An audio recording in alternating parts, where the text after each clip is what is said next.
If you don't plan that, then I think you're probably heading towards some kind of a debt trap. कि एक correct financial plan या correct budget क्या होना चाहिए कि इतना स्पेंडिंग हमें करना है फेस्टिवल्स में. You are not saving 3,000 rupees. You are spending 7,000 rupees.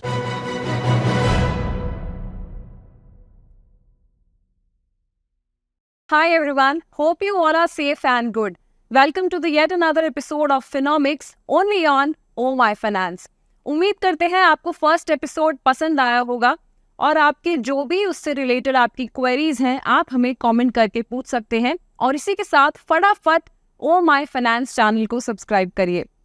अपने दर्शकों को एक बार फिर बता दें, फिनोमिक्स एक वीकली पॉडकास्ट है जिसमें हम पर्सनल फाइनेंस, इकोनॉमिक्स, इन्वेस्टिंग और स्टॉक मार्केट्स पर चर्चा करते हैं.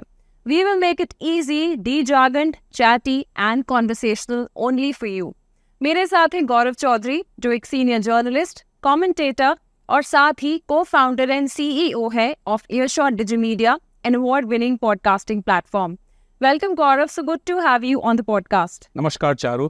Thanks for having me here for yet another episode, particularly during the festive season. So as festive season is approaching, so my first question to you would be, India में हमने देखा है कि लोग जो हैं बहुत धूमधाम से हर चीज़ मनाते हैं, be it Holi, be it Diwali, and now the new year is also coming. So like you know what's your approach कि इज इट एक्चुअली वर्थ कि इतना स्पेंड करना फेस्टिवल्स पे, because some people believe that it's a waste of money. No, I think it's a very good question actually. I think people should spend and unlike many other economies, consumption spending is the edifice of Indian society. Households going out and spending, particularly during festivals, is a visible symbol of Indian society and also one of the strongest engines of Indian's economy. So suddenly, if you imagine a situation, suddenly from next year, people stop spending, households go out and say, no, we're not going to spend in this festive season. Let's stop spending. It's going to affect the economy very badly because if people don't spend, if households stop spending, factories will not produce. There will be no demand for goods and services, goods and services. There will be layoffs in factories. There will be fewer people in shops and malls and showrooms. There will be fewer cars bought. Many things will get affected. I think, yes, people should go out and spend. But the key question here is, how should they spend? It's not why they're spending. They're spending because they need to spend during festivals. That's true of, across the world in most societies. You see in the Western world, in Christian societies, for instance, there's a lot of spending that takes place during the Christmas season leading up to the New Year. Likewise for the Islamic world too, during Eid and other festivals. And that's true of India also. I don't think household spending is as much of a problem. So the question is, how should they spend? And that is, I think, where we need to spend more time on. Yeah. So that is my second question, because you mentioned that they should actually spend. So how much should they spend, or you know what is the approach कि एक correct financial plan या correct budget क्या होना चाहिए कि इतना spending हमें करना है फेस्टिवल्स में? The key word here is planning, and you should plan your finances in the manner that you don't fall into a debt trap, which is where many individuals and households sometimes complain that they went up on a spending spree and ended up borrowing a lot of money either through their credit cards or through banks or to various schemes, finance schemes on offer. That is something that an individual has to decide upon. And that is why future planning, you don't decide on festival spending during the festival. You decide on festival spending 6-7 months, maybe a year earlier, that next year, Diwali or Dashera or during the Durga Puja, I am going to spend this much of money. Once you decide that, or these are the goods that I'm going to buy, or this is a car that I'm going to buy this Diwali. Once you decide that, you start planning for financing that expense. You cannot fund your current expense on borrowed income. Your income should justify the spending that you're doing, because most of the spending, apart from houses, which is a long-term asset, and maybe a car, which is still an asset, although a depreciating financial asset, most of the spending is on consumables. This might be consumer non-durables like textiles, clothes, fabrics, etc. Or it could be consumer durables like microwave ovens or refrigerators or televisions, etc. But you need to set aside money for that. It doesn't mean that you spend everything at one go. You can still borrow and spend, but you should set aside and plan on how are you going to finance those loans. If you don't plan that, then I think you're probably heading towards some kind of a debt trap. That is something that we need to avoid. Yeah. So planning तो गौरव एक अपनी जगह पे हो गई कि we have planned, हमने एक 6 months हमने एक मैप लेके चला है कि we have planned like this and हम उसको ऐसे करेंगे. But sometimes it happens कि आपके सामने when you go for the shopping, sometimes it happens कि आप offline या online आप कर रहे हैं, so you know that you do overdo. Yeah. कि आपने जो plan करा है वो हो नहीं पाता है. Correct. And to rightly mention that कि हम जो offers देखते हैं especially during this festive time कि हमारे sales offers हैं, especially if I talk about the online. So there are discounts offers. So do they actually worth, or is it a trap?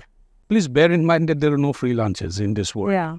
So there will be discounts, and assume that you are going into a store and you say that there's a pair of shoes which was earlier available for 10,000 rupees. Now it is available for 7,000 rupees. So the company offering the discount or the showroom offering the discount is going to tell you that you're going to save 3,000 rupees if you buy this pair of shoes. But that is not the case. You are not saving 3,000 rupees. You are spending 7,000 rupees. Probably you're spending less. You are not saving anything. So that is the distinction that the buyer, that is the consumer, the household, or the individual needs to make. Discounts are not saving. Discounts are probably less spending. You are spending nonetheless. So which is why, you should be very careful about the kind of schemes that you are going to opt for, because again, it boils down to planning. How much of money you intend to spend. So the decision to buy a certain thing, the less impulsive a decision is, the better will be your planning during a festive season spending.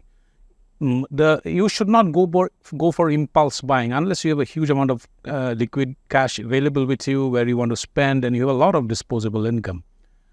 Impulse buying is something that happens when you get attracted towards schemes because you find them very lucrative. But the key here is that you are never saving money. You are only spending less money. There are also schemes like BNPL, for instance, buy now, pay later. They might appear attractive because you are not making an upfront payment, but you are making a payment nonetheless. So you're paying later, right? So regardless of however you package the BNPL scheme, it's after all borrowing, right? So you are borrowing. You might call it BNPL. It's borrowing by another name. Please make your plans absolutely clear on what kind of borrowing plans you intend to use to fund your festive buying consumables or consumption items. As I said, if you need to borrow, most people buy houses and cars on loan. I'll give you an example. More than 90% of cars in India are bought on loans. Why is that? Because if you're buying a car, say, which is worth 15 lakh rupees, you're not making an upfront payment. So you're funding the expense of that car over a period of 5 to 7 years, right? Now, what is the key determinant of the decision to buy a car? The key determinant of the decision is not your current income. The key determinant of a decision, what you feel about your future income. That is, how confident do you feel about your ability to fund the car buying expense over a 5 to 7 year period. If you feel confident, then you're going to buy it. So you should not indulge in impulse buying when you're borrowing, because it affects your future income. More importantly, it affects your future expenses. Suddenly, if your future income is not rising at the level that you think it should have grown, for various reasons, it could be extraneous reasons or it could be reasons that you probably could not foresee, then it is going to affect and upset your financial plans for even essential items. This is something that you need to avoid. So you need to make a clear distinction which are essentials and which are non-essentials.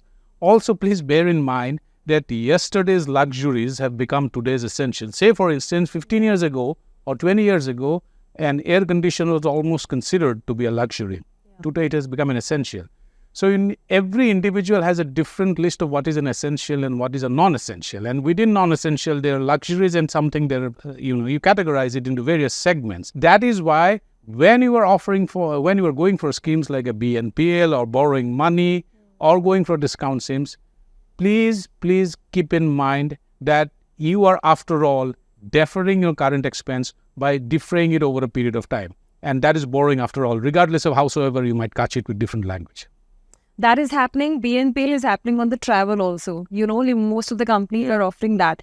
But actually, में offer इतना lucrative होता है कि the common man is not able to make the difference. But as you rightly mentioned, कि wisely spending कैसे करें. So my next and the last question, Gaurav, to you is that obviously एक सवाल होता है कि हमारा मंथली सैलरी आती है और सैलरी आती नहीं, वो एकदम से स्पेंड हो जाती है बिकॉज खर्चे इतने होते हैं आपके, और स्पेशली ड्यूरिंग द फेस्टिवल्स. सो आप हमारे ऑडियंस को, हमारे व्यूअर्स एंड लिसनर्स को आप क्या सजेस्ट करना चाहेंगे, like how should they plan there monthly budget? So for festival buying? Yeah, for festival buying. Yeah. Some great tips. So it reminds me of a very interesting trend that is beginning to pick up in some parts of the world and also in some companies in India, where it is loosely described as salary anytime. That is, you can take your salary any day of the month during whichever you want it. So there are companies which have said that I want my salary. You are an employee of a certain company and you go and tell the authorities there that I want my salary for this month, not on the 31st or 30th, but on the 10th. So you end up taking the salary. Essentially, that is salary in advance which has come to you. I know people who have taken that option and ended up spending more, right? Because when you are getting your salary at the end of the month, you are planning your expenses. When you are getting your salary at one go, much ahead of what is otherwise the case, you end up spending more. Precisely the psychology that works in festival buying too. You know which are the festivals you're going to spend money on, right? So some people, for Eastern India, it's mostly during the Durga Puja festivals. In this part of the world, that is North India, it's mostly during the Dussehra and Diwali, primarily during Diwali. And in some parts of the world, in some parts of the country, it's during other festivals. For instance, in Bombay, in Maharashtra, and parts of Western India, the largest part of spending, festive buying, happens during the festivities surrounding Ganesh Chaturthi. So these are different times of the year, but generally starting from August onwards to right up till, say, Holi, although the bulk of the spending is concentrated during the Diwali period, Durga Puja Diwali period. Now, you know that you are going to spend money, so that you have exactly 1 year to save. I wanted to plan. You need to plan that. If you are going to spend, for next year in 2024, for instance, suppose Diwali is somewhere at any time between, say, October and November. You have exactly 1 year to plan. Yeah. And you know what you're going to buy. Suppose you want to buy a new car or you want to buy a new refrigerator. You start planning for that expense. You suddenly don't decide, and when your salary for the month of September, August to September is come, that I'm going to buy a new car or I'm going to buy a refrigerator. No, that is not going to take care of it. In some cases, salaried people in some organizations also hand out bonuses during festivals. So you can plan for that too. But the key word here is financial planning. Treat this expense, festive buying expense, as any other long-term financial planning that you do. But in this case, this is a yearly expense. If you treat it that way, you'll be wiser, and you will soon realize that you are there's no recklessness in your spending, there's no impulse buying, and you'll be probably psychologically more calmer. Yeah, absolutely. So जैसे कि गौरव ने बताया, financial planning पहले से करना बहुत ज़रूरी है. चाहे आप फेस्टिवल बाइंग कर रहे हो, चाहे आपका कोई भी गोल हो, एक गोल को लेके चलिए और अपना एक तय टाइम होराइजन आप लेके चलिए, तो ही आप करेक्ट फाइनेंशियल प्लानिंग कर सकते हैं और अपनी फेस्टिवल्स के लिए भी आप वाइजली स्पेंड कर सकते हैं. Thank you so much, Gaurav, to share your views and all your opinion on this topic, and it is so glad to have you on the podcast. You can catch Oh My Finance, OMF, and Phenomics on YouTube, Spotify, Google Podcast, Apple Podcast, JioSaavn, Gaana, and a host of other streaming platforms.